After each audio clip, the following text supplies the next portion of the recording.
Hello बच्चों, स्वागत है आपका। ठीक है, तो आज हम करेंगे क्या? हम कर रहे थे लास्ट क्लास में preparation of water. Hello preparation of hello arenes. एक मेथड हम लास्ट क्लास में देख चुके हैं। ठीक है, बेंजीन से हम देख चुके हैं, क्लोरोबेंजीन वगैरह से देख चुके हैं। अब नेक्स्ट हमारा आता है क्या? सेकंड मेथड आता है इसका फ्रॉम अमीन्स। ठीक है गाइस, अमीन्स में यहाँ पे हमारे को जो नेम रिएक्शन आती है वो कौन सी आती है? सैंडमेयर। जो अभी रिएक्शन करा रहा हूँ ना, उसका नाम क्या है? उसका नाम है सैंडमेयर्स रिएक्शन। सैंडमेयर्स, ठीक है भैया, सैंडमेयर्स reaction.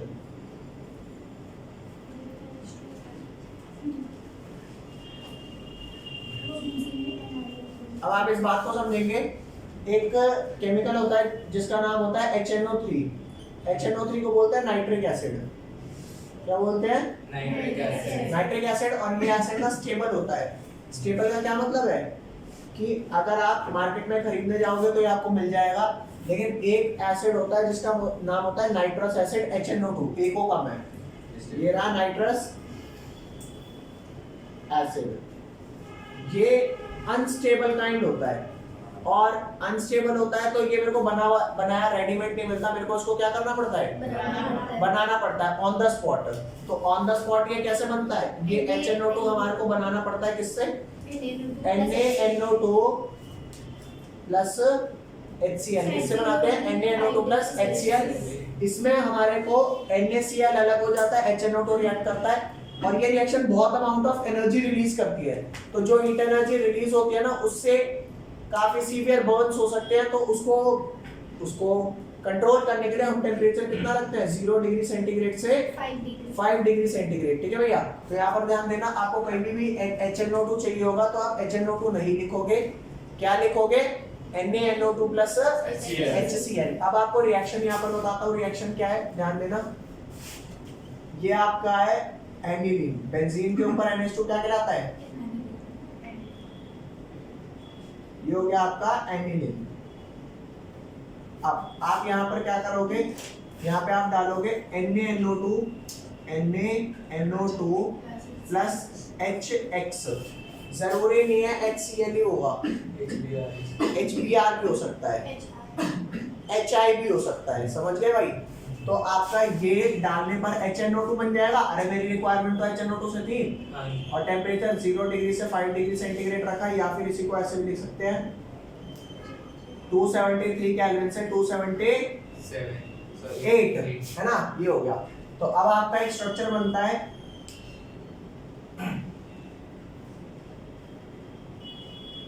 N triple bond NX minus. इस वाले पार्ट, इस N पे क्या आएगा? पॉजिटिव आएगा, और इस पॉजिटिवली चार्ज स्पीशीज को बैलेंस करने के लिए कौन आएगा? X negative. ठीक है, अब इसको हम ऐसे भी लिख सकते हैं।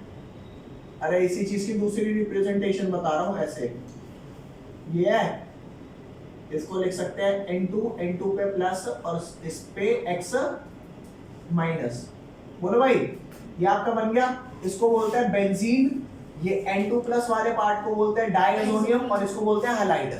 अगर वो Cl हुआ तो बेंजीन डायजोनियम क्लोराइड, अगर Br हुआ तो बेंजीन डायजोनियम ब्रोमाइड, और अगर आयोडीन हुआ तो benzene diazonium iodide. Is that clear? Fluoride वाला केस नहीं है। अब जो आपका ये है ना, क्या बोलते हैं? Benzene diazonium salt. क्या नाम है इसका? Benzene diazonium halide. ठीक है भाई, ये आपका हो गया N2 प्लस X माइनस। अब इसकी तीन रिएक्शंस हो सकती है, या तो आप Cu2 X2 डालो तो आपका क्या लग जाएगा यहाँ पर? X लग जाएगा। वेयर? इस केस में X में क्या काउंट कर रहा हूँ? वेयर? इस केस में X क्या काउंट कर रहा हूँ? Cl या फिर Br। Cl और Br के थोड़े थोड़े रिएजेंट्स ना सेम दिखते हैं, तो यहाँ पर क्या है? Cu2 X2, ये सब हटा, X लग गया, और ये N2 गैस रिलीज हो गई। या फिर अगर नाइट्रोजन लगाना है तो नाइट्रोजन में ये रिएजेंट सेम नहीं है, अलग है। क्या है, या तो Ki या फिर NaI। तो यहाँ क्या लग जाएगा आपका I। अगर ये आपका I रहा हो तो यहाँ पर क्या लग जाएगा आपका I। बस इतना सा फर्क है, यहाँ तक कोई फर्क नहीं है। सुन, यहाँ तक कोई फर्क नहीं है। अगर ClBr लगाना है तो Cu2Cl2 या तो Cu2Br2, अगर I लगाना है तो Ki या फिर NaI। Is that clear? ये आयोडाइड वाला बन गया, ये बाकी बन गए, जल्दी लिखो भाई। आप मुझे कैसे भाई ध्यान देना, इस वाले मेथड से फ्लोरीन नहीं लगा सकते। क्यों नहीं लगा सकते? फ्लोरीन इसलिए नहीं लगा सकते because reaction of fluorine is very vigorous. Vigorous की स्पेलिंग क्या होगी?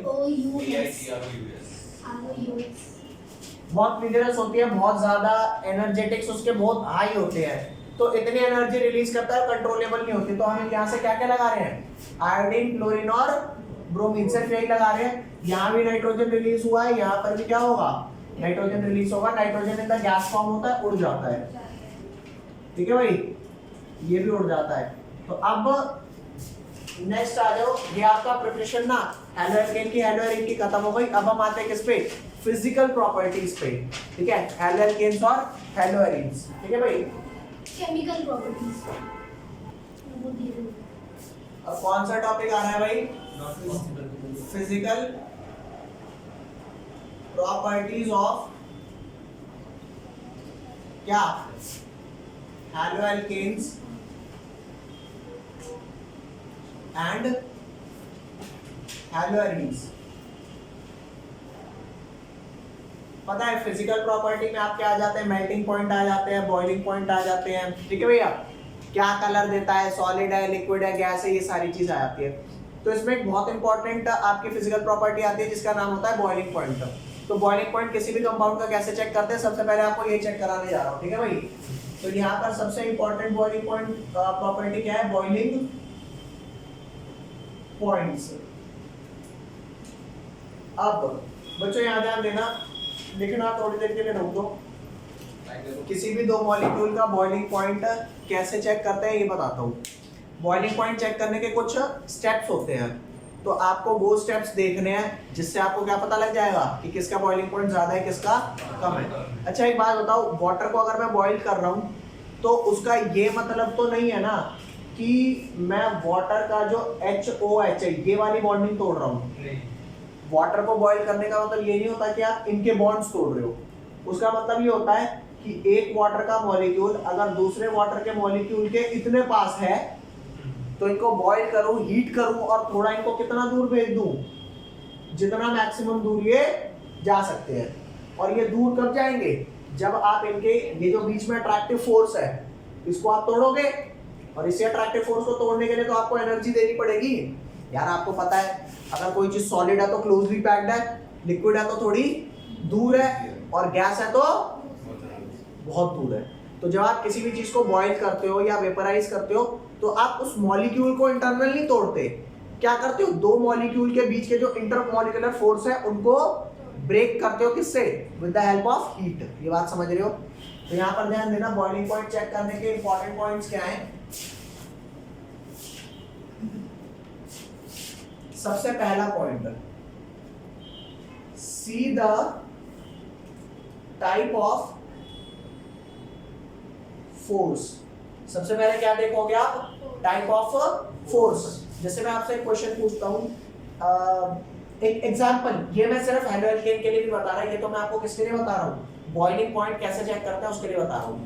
मान करके चलो ये एक HF मॉलिक्यूल है, ये एक HCl मॉलिक्यूल है, तो एक ये HF और एक ये HF, इनके बीच में जो इंटरेक्शन होगा उन्हें क्या बोलूंगा? डायपोल डायपोल या H बॉन्डिंग?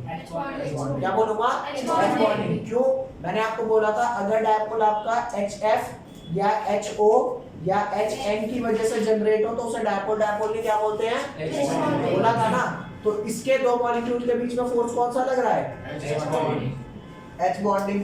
वही एक HCl और एक और HCl, इनके बीच में क्या लगेगा? इनके बीच में डायपोल डायपोल इंटरेक्शन। तो इसको क्या बोलेंगे? Dipole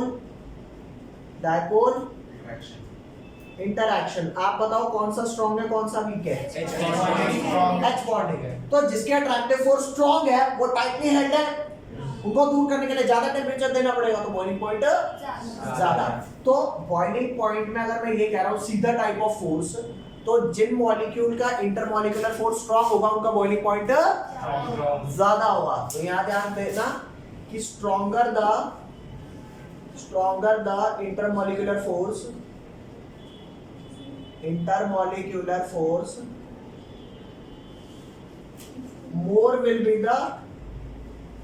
more will be the boiling point. Is that clear? ये कोई लोचा है यहाँ तक?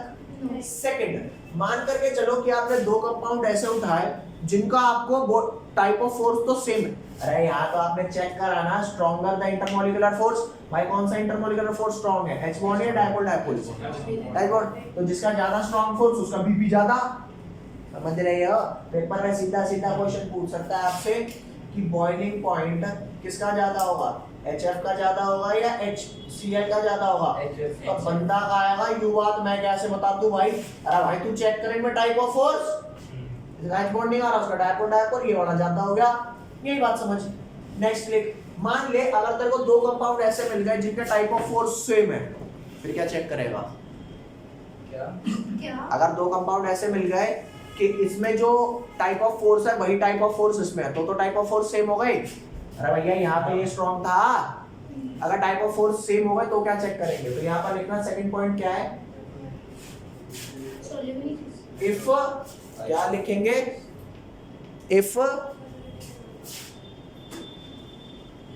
Type of force is same then check molecular mass। क्या guys? then check what?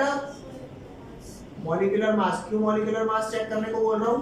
क्योंकि आप सोच करके देखो, मान लो धरती पे चींटी गिरे और मैं गिरूं, किसको ज्यादा चोट लगेगी? अट्रैक्टिव फोर्स किसके ज्यादा रहेंगे? धरती और हमारे। क्यों? मेरा मास ज्यादा है ना, देख सोर्स सेम है लेकिन फिर भी मेरा मास होने की वजह से ज्यादा दिक्कत हुई।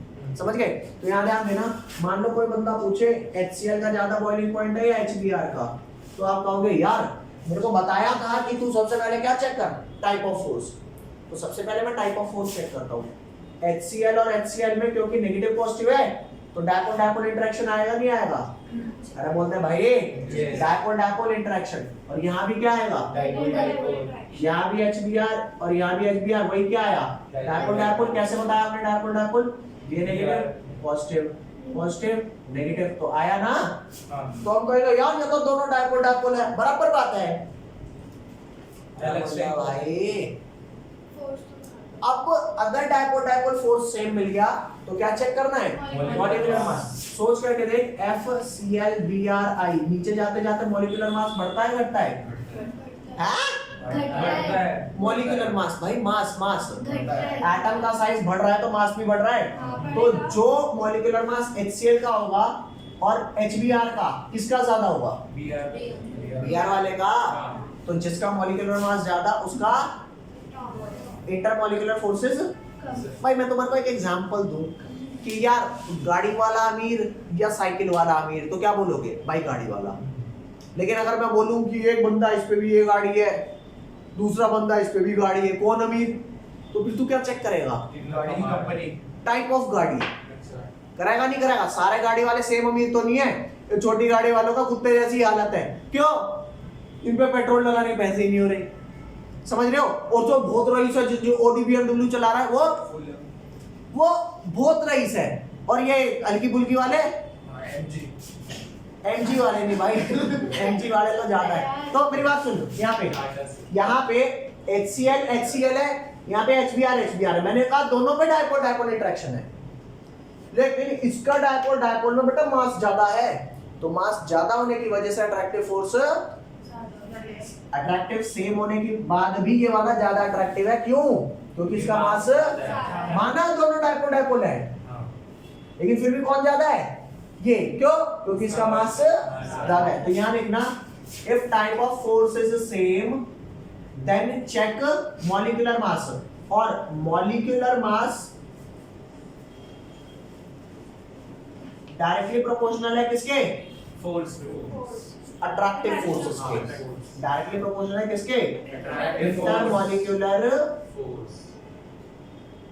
फोर्स। अरे बोल भाई, है ना?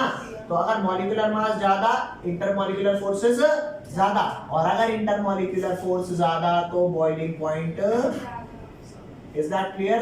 तो अगर आपका टाइप ऑफ फोर्स सेम हो तो आप क्या चेक करने वाले हो? Molecular mass. लास्ट चीज आप क्या चेक करोगे कि भाई अगर मान ले तेरे को टाइप ऑफ फोर्स और मॉलिक्यूलर मास सब सेम मिल जाए, फिर क्या चेक करेगा? ठीक है, जैसे मान लो मैं आपसे एक क्वेश्चन पूछता हूं, थर्ड लिखो आप, if type of force and molecular mass are same, type of force और मॉलिक्यूलर मास आर सेम, ये चीज सेम है, then check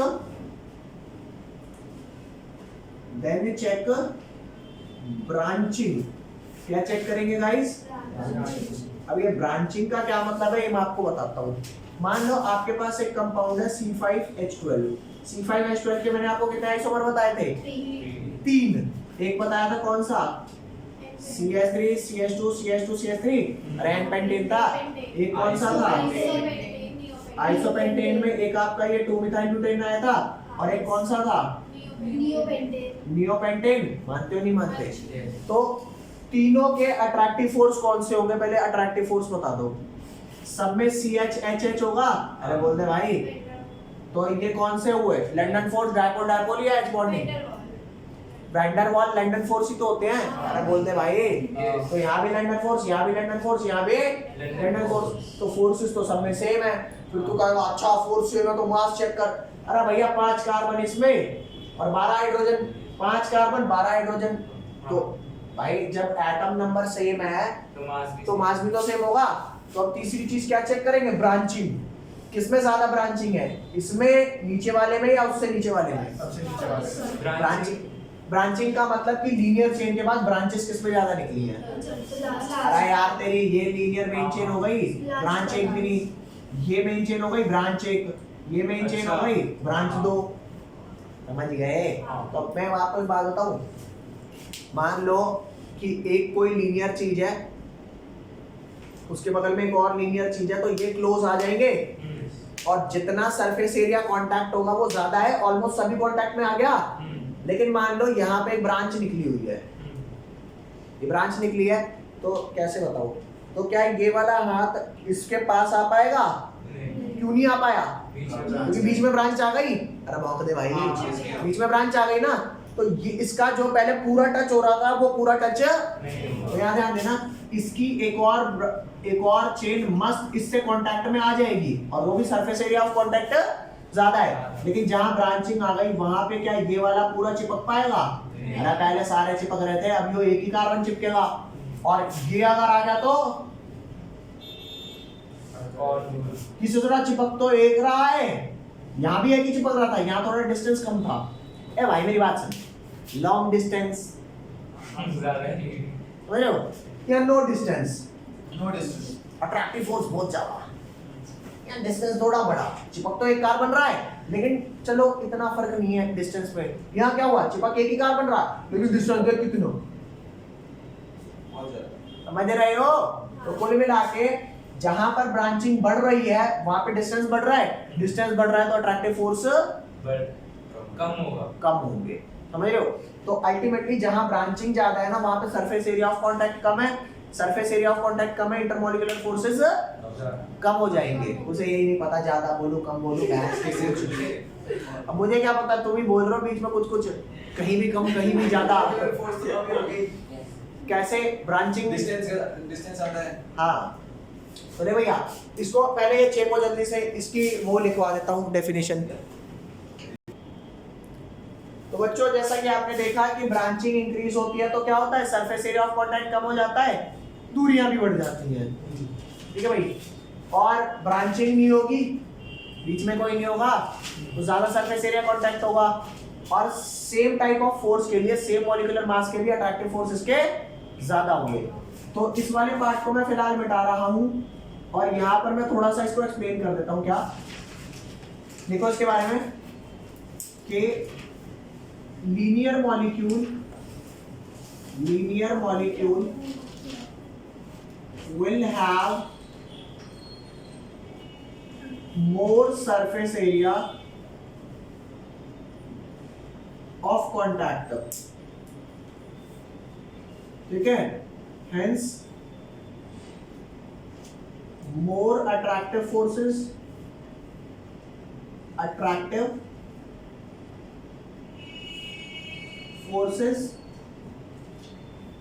and more boiling point। while ये तो था लीनियर के लिए, while for branched molecule surface area of contact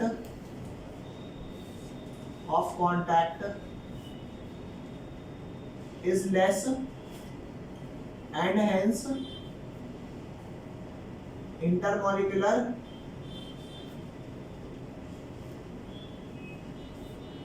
force is also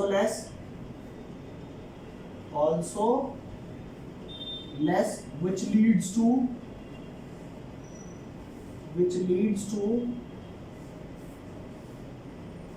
low boiling point. बच्चों कोई भी सिंगल पॉइंट जो आपको यहाँ पे ना समझ आया मेरे को तुरंत बताना, ठीक है भाई। मैंने बताया linear molecular surface area of contact ज्यादा है। देख ब्रांचिंग आप तभी देखोगे अगर पहली दो चीजें सेम है तो, वरना ऑर्डर ये है, सबसे ज्यादा इज्जत किसे देंगे, टाइप ऑफ फोर्स को। अगर ये सेम निकला तो किसे, मास को। अगर मास भी सेम निकला तो ब्रांच है या ब्रांच नहीं है, लिख लो। चलो भाई क्वेश्चन देखना है यहाँ पर। क्वेश्चन ये है, compare boiling point of following. एक आपके पास कंपाउंड क्या है, CH3 CH2 CH2 Br, एक ये है, आप इसे 1 मार्क कर लेना। उसके बाद नेक्स्ट है CH3, नहीं एक और CH2 है, कम होगा, CH2 Br, एक ये हो गया।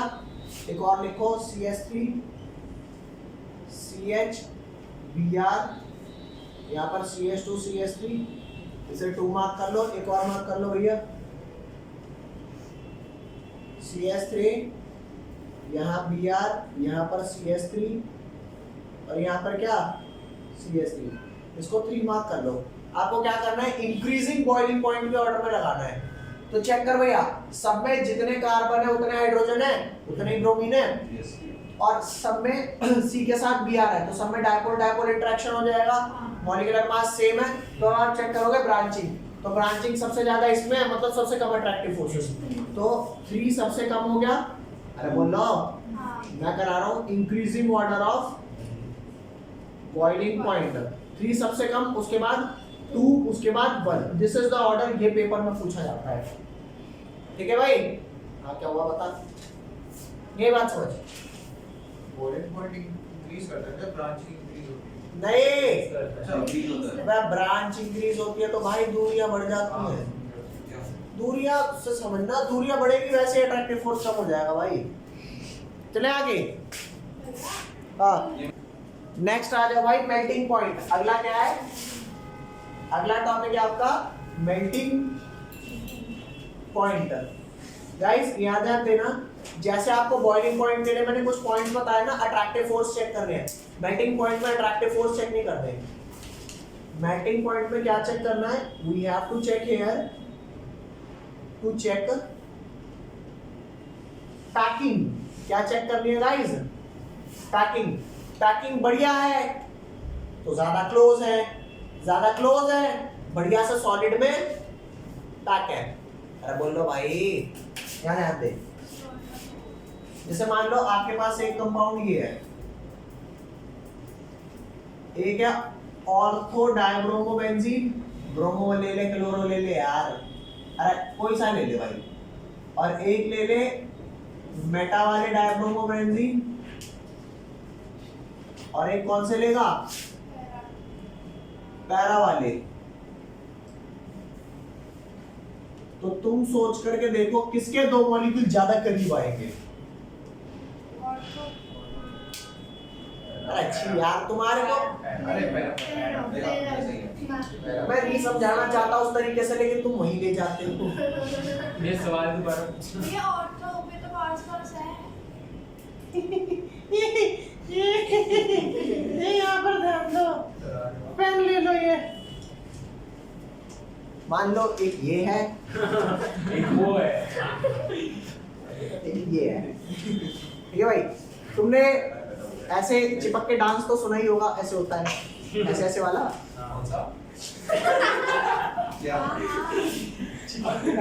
देखो ये वाला डांस जो ऐसे चिपक के डांस करते हैं, अच्छा वो सुना है ना?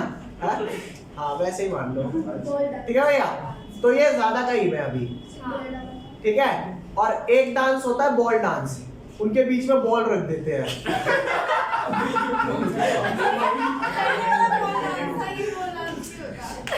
अरे तुम अपनी इमोशन से जा। तुम समझो यार, अरे बॉल बड़ी वाली जो बॉल आती है, जिम वाली। हाँ वैसी बड़ी वाली बॉल। तो अभी कहाँ पास पास है, अब ये दूर दूर है। ठीक है, तो ये दूर दूर क्यों है, क्योंकि बीच में कुछ रख दिया आपने, बॉल। यहाँ पर ध्यान दो। हाँ? यार तू ना ध्यान दे यार, तो बच्चे बिगाड़े मत ना भाई, बिल्कुल। देखो ये आपका Br रखा हुआ है, ये भी क्या है, Br रखा हुआ है। इसके दो मॉलिक्यूल ज्यादा करीब करीब नहीं आएंगे। क्यों करीब आएंगे, रीजन समझो। इसके दो मॉलिक्यूल इसलिए करीब आएंगे क्योंकि ये वाला मॉलिक्यूल करीब नहीं आ सकता था। रीजन इज Br बीच में आ गया। आप कहोगे कि H तो यहाँ है बीच में, H भी तो है, तो H छोटा एटम है, Br बड़ा एटम है।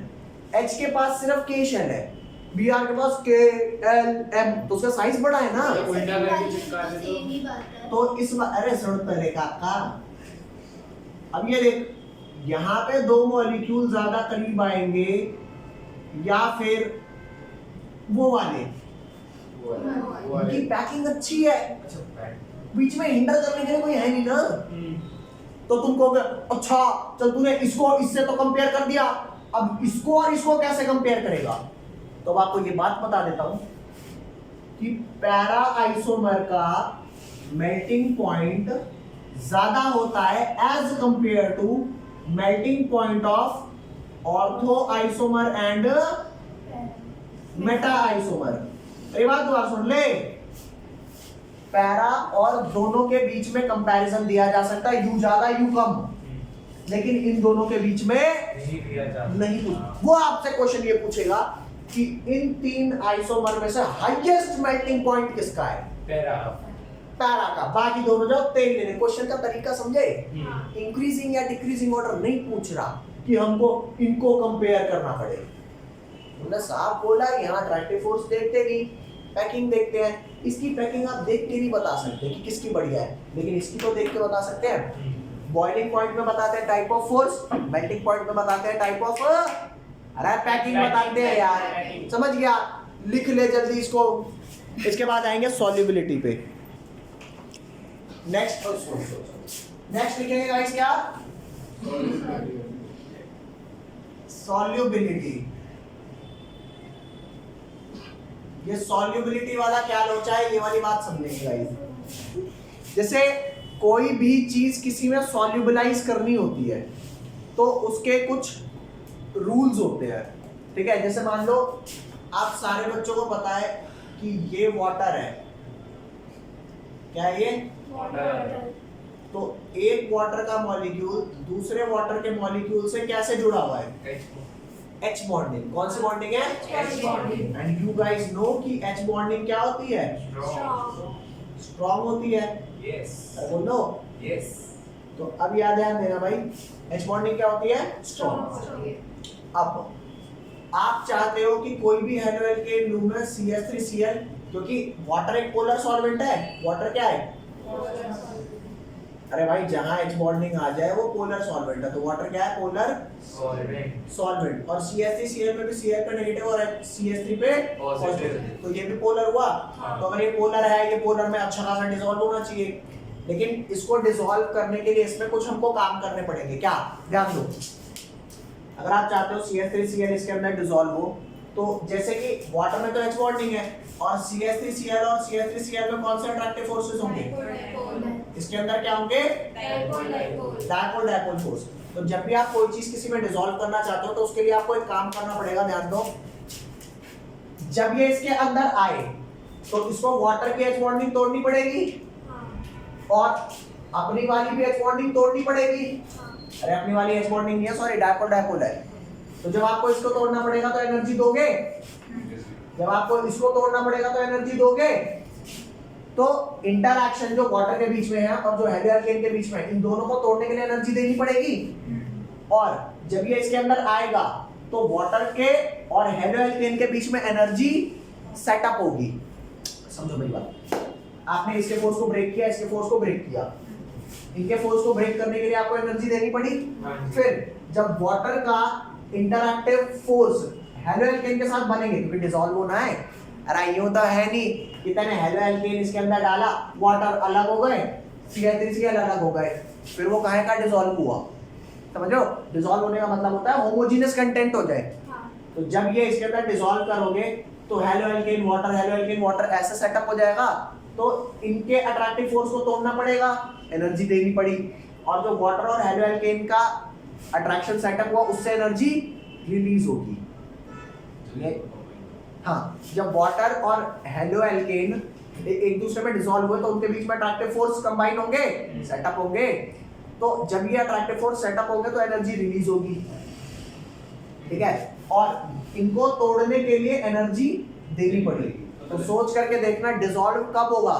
जब इनको देना कम पड़े और बाद में रिलीज ज्यादा हो जाए, या देना ज्यादा पड़े बाद में रिलीज कम हो। मेरी बात सुनना भाई, आप कोई भी काम तब करोगे ना जब आपको लगाना कम पड़े और फाइनली मिले ज्यादा। समझ रहे हो? तो इनके अट्रैक्टिव फोर्स को तोड़ने के लिए जितनी एनर्जी चाहिए होती है ना, वो बहुत ज्यादा होती है एज कंपेयर टू जब इसका अट्रैक्टिव फोर्स इससे सेटअप होता है, जब उसमें रिलीज होती है। यही बात समझ भाई? दोबारा सुनो, दोबारा सुनो। There is lot of amount of energy is required to break H bonding and to break dipole interaction of haloalkane। समझ रहे हो? इसमें बहुत ज्यादा एनर्जी इनको तोड़ने के लिए चाहिए, लेकिन जब आप ये इसके अंदर डिसॉल्व कर दोगे तो केस कुछ ऐसा होगा ना, यहाँ पे वाटर, यहाँ पे CH3Cl, तो इसके और इसके बीच में अट्रैक्शन सेटअप होगी, तो इसमें जो एनर्जी रिलीज होगी वो काफी कम है, लेकिन इनको तोड़ने के लिए जो एनर्जी देनी पड़ रही है वो काफी ज्यादा है। तो मिली उतनी है नहीं और देना ज्यादा पड़ गया, तो ये का फायदे का सौदा है। नहीं आई अपनी बात समझ? इनको पहले तोड़ना पड़ेगा भाई। ऑब्वियस सी बात है, आप किसी को किसी चीज में डिसॉल्व करने जा रहे हो तो उनको दूर दूर करना पड़ेगा, क्योंकि आप उन्हीं में तो बीच में बढ़ने की सोच रहे हो। यही बात समझ? यार मान ले ये वैसे ही समझेगा। तो किसी का बॉन्ड तोड़ने जा रहा है, तो अगर तेरा बॉन्ड इनसे जो बाद में बनने वाला है वो वीक है और इनका स्ट्रॉन्ग है, तो तू इन्हें कभी भी तोड़ पाएगा। लेकिन मान ले इनका वीक बॉन्ड है तो तू इजीली जाके तोड़ देगा और खुद बढ़िया बॉन्डिंग कर लेगा, तो हो जाएगा ना। ये भी बात समझ भाई? किसी के साथ जुड़ने के लिए उनसे इंटरेक्शन करना पड़ता है, और इंटरेक्शन से होती है बॉन्डिंग। और जब कोई भी बॉन्ड बनता है तो एनर्जी रिलीज होती है, बॉन्ड टूटता है तो एनर्जी देनी पड़ती है। नहीं पता ये बात? नहीं आ रही क्या समझ? बॉन्ड तोड़ना है तो एनर्जी देनी है, और बॉन्ड बनाना है तो एनर्जी रिलीज होगी। तो तोड़ने के लिए एनर्जी देनी है, और जब बाद में बॉन्ड बनेगा तो एनर्जी रिलीज होगी। तो अगर रिलीज बहुत ज्यादा हो गई और तोड़ने में उतनी देरी नहीं पड़ी तो अल्टीमेटली फायदे का प्रोसेस हुआ। अरे बोलते भाई अब भी नहीं आई समझ? तो दोबारा बता रहा हूँ, इस चीज को फाइनलाइज कर रहा हूँ, क्योंकि ये 4-6 लाइन आपको लिखनी पड़ती है, और वो लाइनें ना बच्चे को तब तक समझ नहीं आती जब तक बच्चे ने ढंग से समझा नहीं होता। ये कह रहा है जब आपको CH3Cl इसके अंदर डालना है तो वाटर और CH3Cl के बीच में अट्रैक्टिव फोर्स सेटअप होंगे। तो जब ये एक दूसरे को अट्रैक्ट करेंगे, अट्रैक्शन, तो एनर्जी रिलीज होगी। तो इनके अट्रैक्शन से जितनी एनर्जी रिलीज होती है ना, उससे कहीं ज्यादा तो इनको तोड़ने में लग जाती है। समझ रहे हो? लगाएंगे या नहीं लगाएंगे? कहाँ पे? तोड़ने में लगाएंगे या नहीं लगाएंगे, तोड़ने में देनी पड़ेगी। तोड़ने में एनर्जी देनी पड़ेगी और उतनी मिली नहीं तो देंगे। तो अल्टीमेटली डिसॉल्व ही नहीं होगा। समझ रहे हो यार? ये बढ़िया इसे हटाई दो। हटा दूं, इसे हटा दूं ना, इसको छोड़। अब मेरी बात आप समझना, सॉलिबिलिटी को फिर एक बार समझ लो। जब सिर्फ वाटर था तो वाटर वाटर की बॉन्डिंग थी। जब सिर्फ हेलो एल्केन एक कंटेनर में था तो हेलो एल्केन क्या थी? Dipole dipole. ठीक है, आपने इन दोनों को मिक्स किया, अब वाटर और हेलो एल्केन आ गया। ये मिक्स तब होंगे जब इसको तोड़ने में जितनी एनर्जी रिक्वायर्ड है उससे कहीं ज्यादा रिलीज हो जाए। लेकिन यहाँ पर केस क्या हो रहा है? ज्यादा रिलीज तो हो नहीं रही, लेकिन तोड़ने में ज्यादा तो लग ज्यादा। यार सोच करके देख, एक बंदा कहे कि यार एक गाड़ियों का शोरूम खोल ले भाई, सब कमाई कमाई होगी गाड़ियों का शोरूम भी। भाई कौन सा खोलूं? भाई मारुति का खोल लियो, कमाई होगी नहीं होगी? अरे बोल, तो खोल ले, फिर पढ़ाई क्यों कर रहा है बैठ करके? जा खोल ले। अरे ससुरा, उसका खोलने के लिए तो कम से कम 50 करोड़ रुपए की लागत चाहिए। तेरे पे इतने होता तो तू यहाँ अपनी ऐसी तैसी करा रहा होता। अरे भाई तू इसी का ब्याज खा लेता। यही बात समझ। तो जो तेरे को प्रॉफिट बाद में मिलेगा वो ज्यादा होगा, मैंने मान लिया, लेकिन इन्वेस्टमेंट कितनी ज्यादा करनी है? अरे समझ रहे हो? नहीं है उतने पैसे। तो वही कह रहा है कि भाई बाद में हमारी अट्रैक्टिव फोर्स जो सेटअप होंगे उससे जितनी एनर्जी रिलीज होगी उससे कहीं ज्यादा तो इनको तोड़ने के लिए देनी पड़ गई। समझ रहे हो? तो क्या बाद वाला ये सिचुएशन आएगी कभी जिंदगी में? वो तोड़ ही नहीं पाएगा। नहीं आएगी आपकी समझ? बोलो। तो अब इसी बात को मैं यहाँ लिख रहा हूं, ठीक है? ध्यान दो।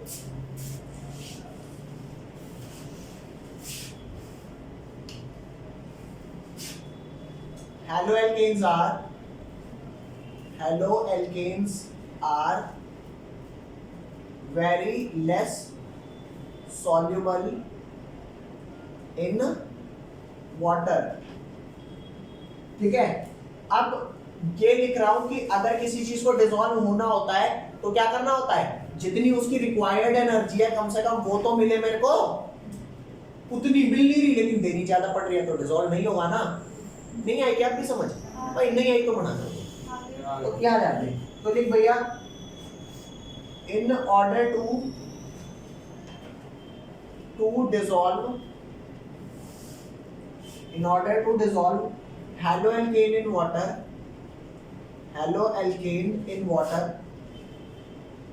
water energy is required। अगर आप हेलोएल्केन को वाटर में डिसॉल्व करना चाहते हो तो आपको एनर्जी रिक्वायर्ड है ना? किसके लिए? ताकि आप इनको तोड़ सको। और वो जो एनर्जी रिक्वायर्ड है वो बहुत ज्यादा है। किससे? एज कंपेयर टू जो इनसे एनर्जी। ये समझ आया? अब तो क्लियर होगा। लिखो, in order to dissolve haloalkane in water energy is required to overcome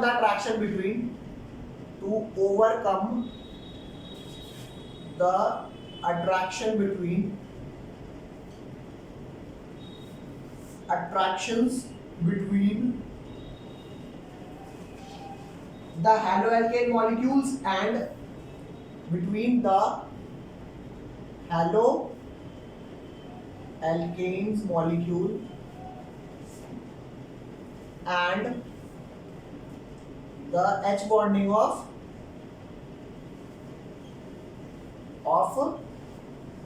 water। अरे बोल भाई, haloalkane and H bonding of water, less energy is released। अब समझ, less energy is released when new interaction between haloalkane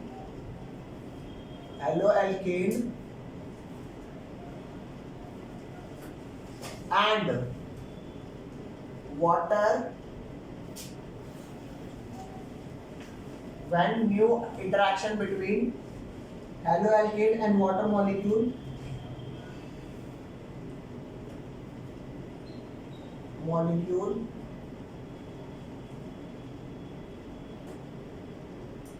as these are not as strong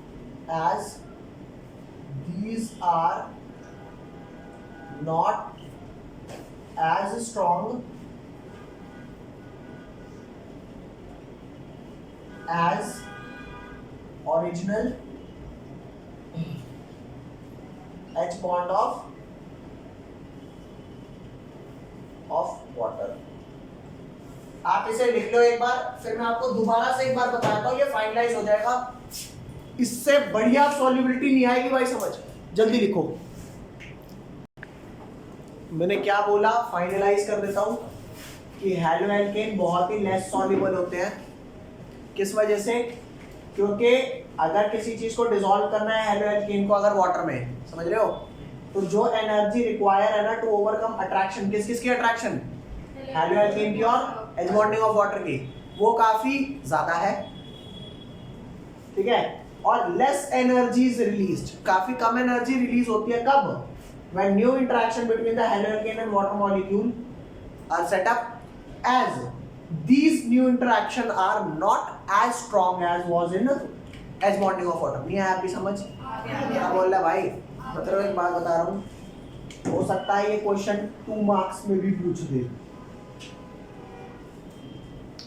3 में भी पूछ देता है, तो आपको ही लिखना पड़ेगा, समझे या नहीं समझे। तो ये कर लेना भाई, सॉल्युबिलिटी इंपॉर्टेंट टॉपिक है। नेक्स्ट लिखो डेंसिटी। क्या? डेंसिटी। अगला लिखते हैं गाइस डेंसिटी। डेंसिटी का क्या मतलब है? आपको पता है जो चीज ज्यादा डेंस होती है वो तैरती है या वो डूब जाती है? वो डूब जाती है।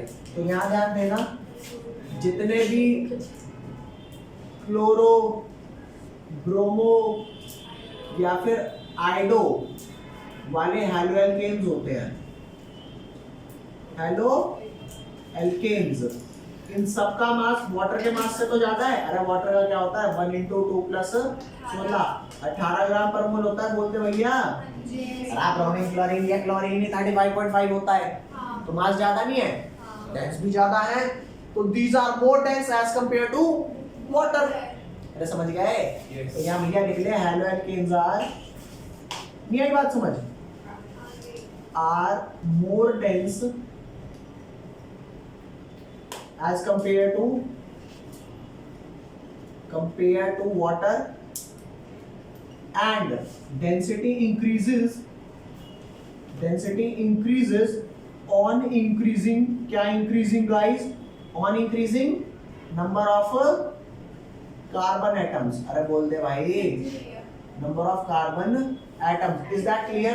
बोल दे भाई please.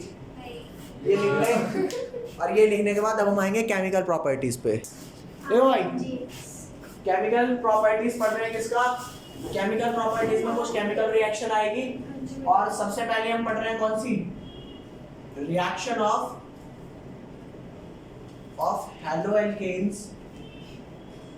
haloalkanes with the metals। क्या गाइस? मेटल के साथ इसकी रिएक्शन करा रहे हैं, ठीक है, काफी इंपॉर्टेंट है, ध्यान देना। तुम्हें पता है ना दोस्ती किस किस की होती है? इलेक्ट्रोफाइल की और न्यूक्लियोफाइल की। क्यों? इलेक्ट्रोफाइल गरीब है, इलेक्ट्रॉन डेफिशिएंट है, न्यूक्लियोफाइल इलेक्ट्रॉन रिच है, बॉन्ड के थ्रू इलेक्ट्रॉन शेयर करते हैं, तो उनकी दोस्ती हो जाती है, बॉन्डिंग हो जाती है, समझ रहे हो भाई? तो यहाँ ध्यान देना, ये रहा CH3Cl, Cl पे कौन सा चार्ज है? नेगेटिव, और CH3 पे, तो इस कार्बन का कैसा नेचर हुआ? न्यूक्लियोफिलिक या इलेक्ट्रोफिलिक? इलेक्ट्रोफिलिक, और इसका कैसा हुआ? न्यूक्लियोफिलिक। Very nice. तो यहाँ पर ध्यान दो, ये हुआ न्यूक्लियोफिलिक नेचर का, और ये कैसा नेचर हुआ? इलेक्ट्रोफिलिक नेचर का। बच्चों यहाँ ध्यान दो, आपको एक चीज बताता हूँ, ये रहा न्यूक्लियोफाइल, ये रहा इलेक्ट्रोफाइल। न्यूक्लियोफाइल इलेक्ट्रोफाइल पे अटैक करेगा, या फिर बॉन्ड बनाने के लिए इलेक्ट्रोफाइल न्यूक्लियोफाइल पे अटैक करेगा। कौन किस पे करता है? आपको ये लग रहा है कि इलेक्ट्रोफाइल न्यूक्लियोफाइल पे करेगा, क्योंकि न्यूक्लियोफाइल रिच है, और रिच कभी गरीब के पास नहीं जाता, गरीब भी उसके पास चल के आता है। आपको ये लगता है ना? तो ये साइंस है। ठीक है भाई, मेरी बात सुनना भाई, सुन ले मेरी बात। हाँ, इसमें रिच गरीब के पास जाता है। ये लीजिए इलेक्ट्रॉन, समझे? समझे भाई? तो यहाँ ध्यान देना, electrophile will not attack on nucleophilic centre, only nucleophile will attack on. समझ रहे हो? तो इस बात को लिख लो, दोनों एक दूसरे से बॉन्ड बनाना चाहते हैं, ये बात सच है, लेकिन फिर भी इलेक्ट्रोफाइल कभी अप्रोच नहीं करता। समझ रहे हो या नहीं समझ रहे? है ऐसा क्यों है ये मुझे नहीं पता। ये भी कर सकता है अप्रोच, ईगो छोड़ के चला जा। ठीक है भाई, तो ये ही जाएगा, तो यहाँ पे लिखो ऑलवेज, और ये यूनिवर्सल ट्रुथ है भाई, always nucleophile will attack on electrophile to make guys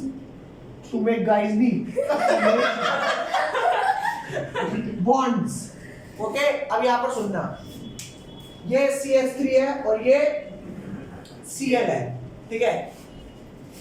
you guys no Cl इस CH3 से चिपका हुआ है, लेकिन इसका इलेक्ट्रोफिलिक नेचर है, इसका न्यूक्लियोफिलिक। अगर कोई दूसरा न्यूक्लियोफाइल आता है तो वो इस CH3 पे अटैक मारेगा या CH3 न्यूक्लियोफाइल पे?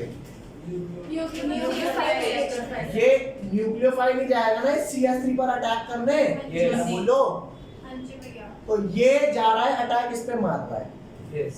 इलेक्ट्रोफाइल पे, तो CH3 कहेगा हे भगवान। जब होता है तब कोई न्यूक्लियोफाइल आके अटैक मार देता है। कभी है?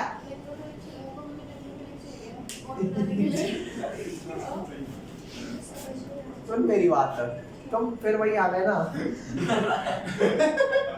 है ना एक न्यूक्लियोफाइल से बॉन्डेड, फिर क्यों चाहिए भाई? ऐसी कौन सी जरूरत है भाई जो पूरी नहीं होती? स्टॉक है भाई मेरी बात सुन भाई, ये इससे बॉन्डेड है, मानते हो नहीं मानते? बॉन्डेड है, फिर क्यों चाहिए भाई? मान ले इसका मन ना भी हो, फिर भी आ रहा है।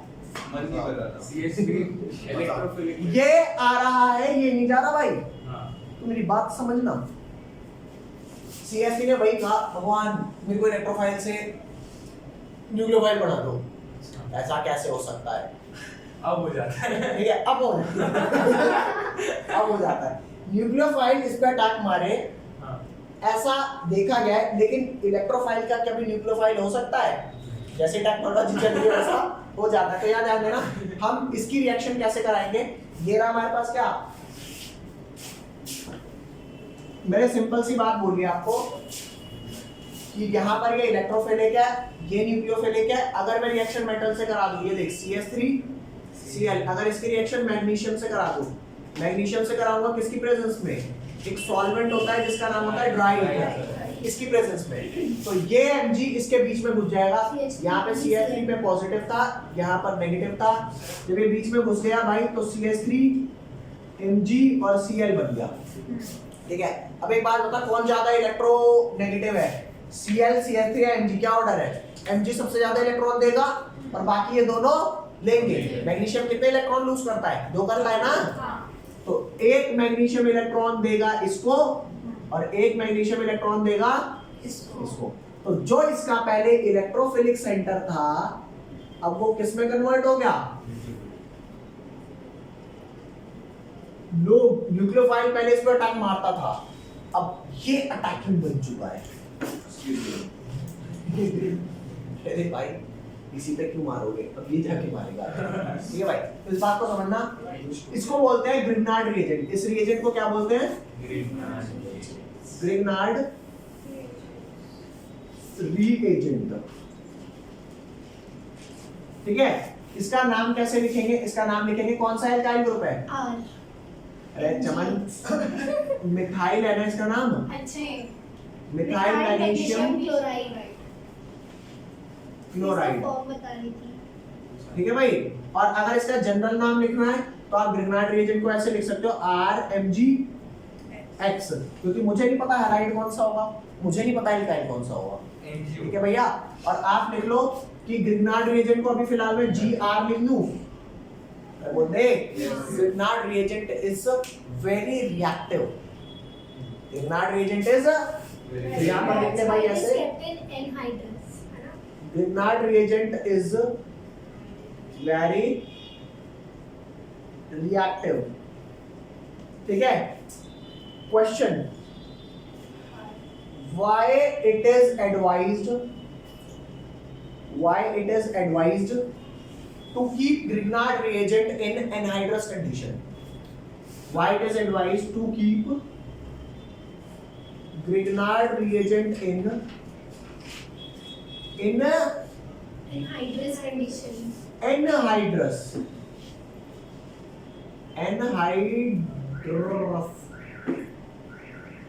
anhydrous condition? क्यों गाइस, क्यों रखते हैं?